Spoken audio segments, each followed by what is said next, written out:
Hello everybody, I'm glad to be here, and first of all I've been told we can take our masks off because we're 12 feet away from everybody. So my mask is coming off and I need to tell you I'm the only one who can breathe in this room, just so you know. I want to take a second to introduce Susan Field, who drove down from Midland. She's one of the co-authors of the book I'm featuring tonight, My Affair with Cancer. I started to work, I've written 50 books. So don't take from that I am like 51 years old, because it's not even close.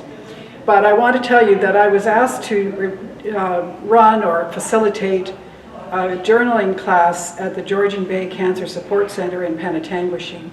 I don't know if you're familiar with them, but that is a community, self-raised, paying for itself with donations, people that believe in furthering the cause of suffering cancer patients. Every person who goes there does not pay for their therapy, card making, wool, decorating, writing, support groups of every kind, and no client ever has to pay anything. So I was asked to go do that, and I am happy to say that I did, because I teach journaling and writing in all kinds of places, and I speak for various groups. And because I've written so much and edited my own stuff so much, I consider myself a fairly good expert.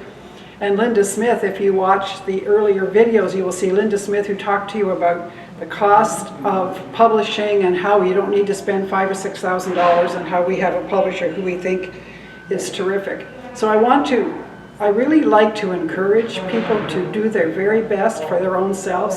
And I would say to you as a writer to be true to yourself. I have followed so many cozy mysteries. I like to read them. And 5 or 6 books in, and I'm just in love with the character, and all of a sudden somebody's manager says, can you write about zombies, because zombies are in this year? Or can you throw Batman into the mix because Batman is big? But that is not who you are, and you must be true to who you are. Your heart has got to be in the book. Money should not be the goal of a writer in Canada, and maybe every place around the world. There is no money in writing. I need to tell you this.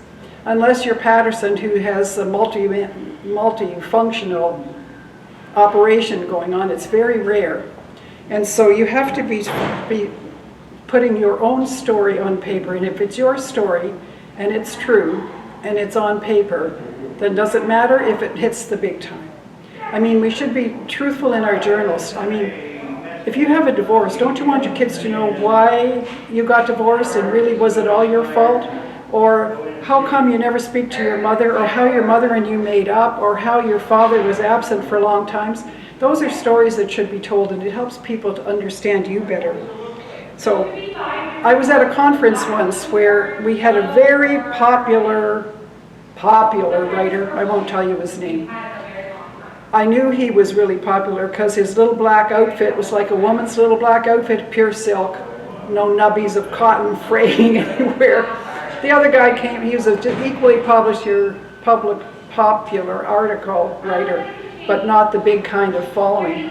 The guy that had written so many books said, you be careful when you want to be popular and you want to be important. Because now he said, I wrote a couple of bestsellers, and now I have to guarantee 4 books a year to my owners. I have to go and sit in a cabin somewhere for 3 or 4 weeks, 3 or 4 times a year, and come up with a new plot, because that's why they pay me. And it's a lot of pressure. So be sure that you know what you want when you say you want to be successful. So just get your story on paper. That's what I think that's more important. You have to be true to yourself. Now this little book, My Affair with Cancer, I went through it today, and when I was getting ready, I had pink stickers all the way down at all the articles that I could read to you, and then I thought, that's just silly. Because I know the truth in this book. I can open at any page and read a line and be successful with it. So as you can see, some of them are 1 page, 1 line. There's room here for you to journal as well, and this one happens to see, there is sunshine in the midst of the deep end. So we have you offering yourself a place to read and be encouraged. So I'm going to read you a poem today, the first one that's in here, and I would like you to think of this poem as something that comes through your writing. Think about it not in the vein of cancer, but as your writing poem. It's called Time Remains. My time is here, my time is now. I am not leaving Earth today. It may not be my best day, but I am here to stay. My time is here, my time is now. I waste it at my peril. Time is all I have today, I'm keeping it at bay. My time is here, my time is now. I enjoy life while I can. So should you, dear friend of mine. There is no extension plan. Our time is here, our time is now. I trust you think of that and pause, for time is here and time is now. And for all of us who think we have no time to write, you know, article writers or book writers like Mary Lewis Clark, I don't have her name exactly right, she wrote on the way back and forth on the train, going to her job.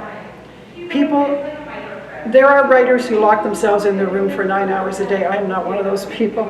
I know that I write better in the morning, so I try to plan for about 9 till 12 is my writing time, but it varies. And people drop in, and stuff happens, and someday you just want to eat cookies. But that's life, and you have to live the life that is true to you and be true to yourself, because it's the only one you've got.